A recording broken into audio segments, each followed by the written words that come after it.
We have some major breaking news. The more Trump tries to cover up this story, the more it is going to blow up on him and House Republicans. That is exactly what the polling says, because we just received new high-quality polls conducted after Donald Trump and Pam Bondi brazenly killed this investigation. And this polling is not looking too good for them. Trust in the admin is at an all-time low. Trump's approval rating across every single issue except the border is at an all-time low. And just for some context, Pam Bondi officially killed the Epstein investigation on July 9th. That is when she sent out the memo that contradicted everything else Trump and his admin had said up until that point.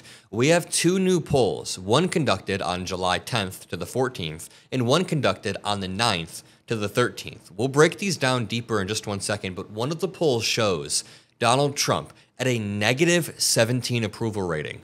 This same polling company showed him at -10 before the Epstein cover-up. So this is one scandal that has a lot of staying power. I believe it has a lot of sticking power just due to the nature of the scandal. I mean, children were involved, were being sexually abused. And secondly, a lot of Republicans laid the groundwork for voters to care about this by constantly using their political capital to attack Democrats, to act like the files contained only the names of Democrats. And now, look at this. Donald Trump refuses to release it, and his approval rating is rapidly dropping. Before we even dig into that, I want to go back to what I said at the beginning of the video.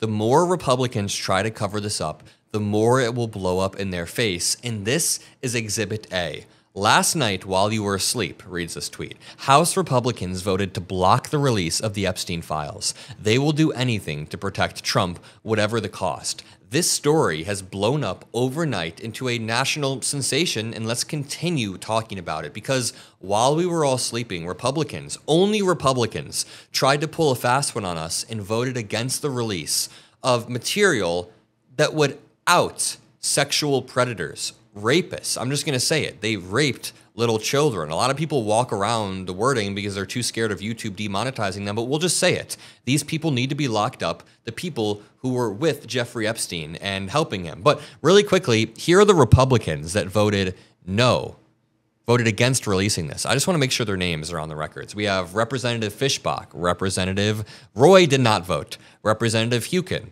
Representative Langworthy, Mr. Austin Scott, Mr. Griffith, Mr. Jack, and Ms. Fox, the chairwoman of the committee, all voted against transparency, voted against the very transparency that Republicans promised the American people. Now, let's talk a little bit about the polling. This new YouGov poll on Donald Trump shows a 39% approval compared to a 56% disapproval. As this points out, 39% is way too high, but can I say, the last poll taken by YouGov had Trump down only 10, maybe 11 points.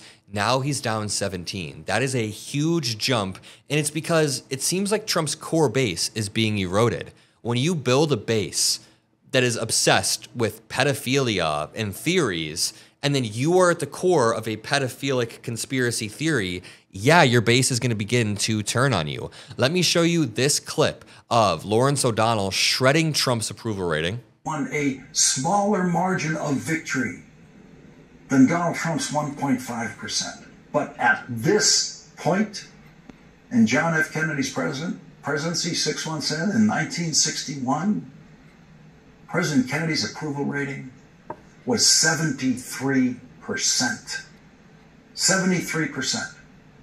President Kennedy could have afforded to give up 10% support at the price of making some unpopular choice, but Donald Trump can't afford to do that.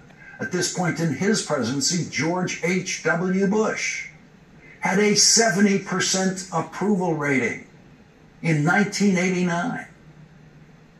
And at this point in his presidency, Jimmy Carter had a 63% approval rating in 1977. Joe Biden had a 56% approval rating at this point in his presidency, and Donald Trump has 40%. The only president in the history of polling with a lower approval rating at this point in his presidency was Donald Trump, who in the summer of 2017 had a 38% approval rating. And we know what happened in the next congressional election.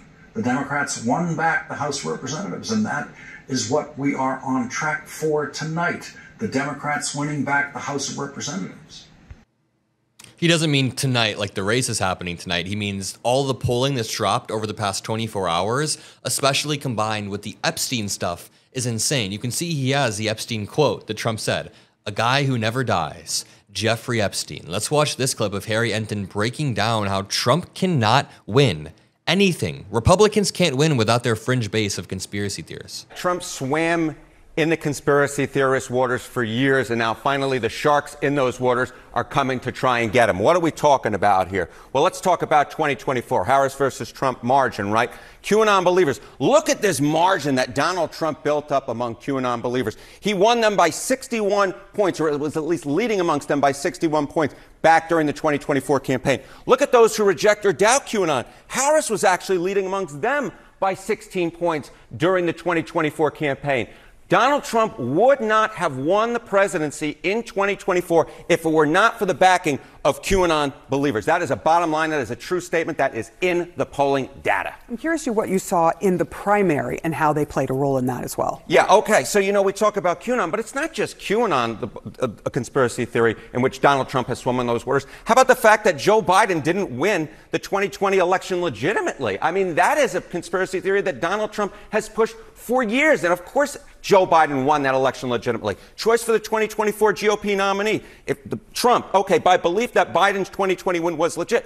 Look at this. Donald Trump was only winning 16% of those voters, those Republican primary voters, who thought that Biden's win was legit. How about wasn't legit? This is why Donald Trump won the 2024 primary. It was because he won the great lion's share of those Republican primary voters who believed that Joe Biden did not win the 2024 election legitimately. The point is, Trump is getting hoisted by his own petard. He built this fan base obsessed with conspiracy theories, and it seems like this one is going to stick. MAGA will oftentimes twist themselves into knots to make sure that everything Trump is doing is justified in some crazy way when it's not. But in this case, I think we know that MAGA twists themselves into knots to cover up anything Trump does, but this one is really hard to spin, and it's antithetical to Trump's entire shtick of being the anti-establishment, anti-deep state guy who's the outsider that's going to come in and shake things up. Well, now he's the insider, and he's not shaking things up. He's actually continuing with the status quo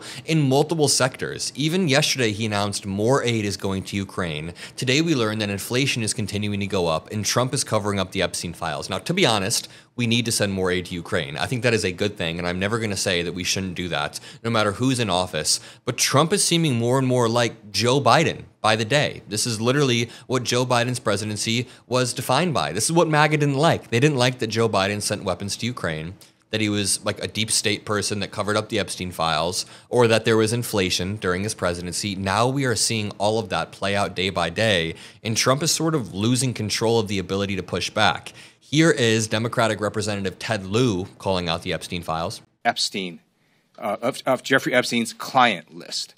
In fact, she said that Jeffrey Epstein's client list is, quote, sitting on my desk right now. Where is that client list? What is Attorney General Pam Bondi hiding? She needs to release the Epstein files as soon as possible.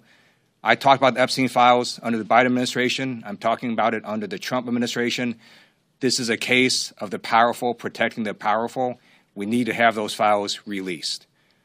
I also note that the Epstein files that have already been released show that Trump is all over the files. All over every single file that's been released, whether it's the black book, the flight logs, the list visiting his island. He's been there everywhere. Trump has been literally everywhere. I also want to say that Ghislaine Maxwell has also been in the news a lot because she's threatening to come out and she wants to testify in front of Congress. She wants to have her side of the story heard, and they are not allowing that. They are shooting it down. So there's clearly more to the story, and the more the Trump admin covers it up, we see a little bit of the Streisand effect, which is when Barbara Streisand was trying to hide her home address, and in the process, it became a national story, therefore boosting her home address into the public sphere. When Donald Trump tries to hide this, it's going to only make it a national story even more. He's in multiple pictures with Jeffrey Epstein. There's multiple videos of Trump with Jeffrey Epstein. There are plane logs of Trump on Epstein's plane. There are statements by Trump about Epstein. There are court pleadings of alleged victims of Epstein naming Trump. So we need to have these Epstein files released. Let me know if you guys want to see the files released ASAP in the comment section below. Drop a like, subscribe. We'll continue to push back and fight for this every single day without falling for any distractions. I will say, we still have space to cover other stuff. If I make a video about ICE or Ukraine, not everything is inherently a distraction. For example, there was an ICE raid, and when I tried to cover that, people were saying, Adam, you're getting distracted by ICE. Talk more about Epstein. There's space for both of these things at once, and we'll talk about this. Love you all. See you in the next one, and peace out.